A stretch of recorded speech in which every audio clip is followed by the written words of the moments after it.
কি পরাইলে আলিজেরটা দেখো খুলেই না, তোমার মেয়েরটা খুলে যেতেছে। ও আমি তো লাগাইনি, জাস্ট স্বর্ণটা ছোঁয়া দিছি। আমার আম্মা সবসময় বলে স্বর্ণ ছোঁয় না, আলসামির কারণে আসলে না। তারপর আম্মা হচ্ছে কলম, খাতা, বই, মেহেদি পাতা, টাকা। ইয়েস তোমাকে ছোঁয়াইছে না। আলিজের চেহারাটা খালি সবাই দেখেন, চেহারাটা তো ধরো না। ইয়েস আলিজে। এই মাম্মি মাম্মি মাম্মি আলিজে আলিজে মাম্মি কি আলিজে সং এটা আলিজে আলিজেকে রাসেল ভাইপার বলা হয়েছিল আজকে এক ছবিতে। এক আপু বলতেছে আমার ঘরেও আছে, 8টা রাতও আছে, কামড়ের যন্ত্রণা থাকতে পারি না। প্রত্যেক ঘরে ঘরে রাসেল ব্যাপার আছে। না খোকের রুম আসবো, কাপড়টি এলোমেলো করে রাখো সুন্দর বাথরুমে। আমি উপরে এসে দেখি আমার রুম এলোমেলো, আমি ঘুমা গো রাসেল ব্যাপার আসছিল আমার রুমে।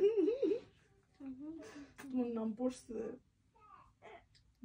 আমার ফানি লাগে, আমার কাছে ফানি দিন দিন এই যে হয়ে গেছে এই জাম্পিং যে পছন্দ করে।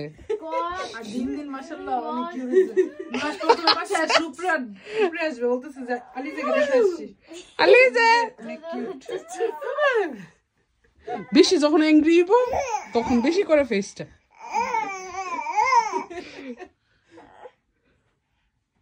এই এটা কে স্লিপি? এই ওর স্বর্ণের দিকে নজর দাও। তোমার কাছে এই যে আছে তো, তোমারও তো সম্পদ আছে। এখন কি তুমি ইশালেটা নিয়ে যাবা? বিশাল ছোট্ট একটা বেবি। আচ্ছা তুমি কারণ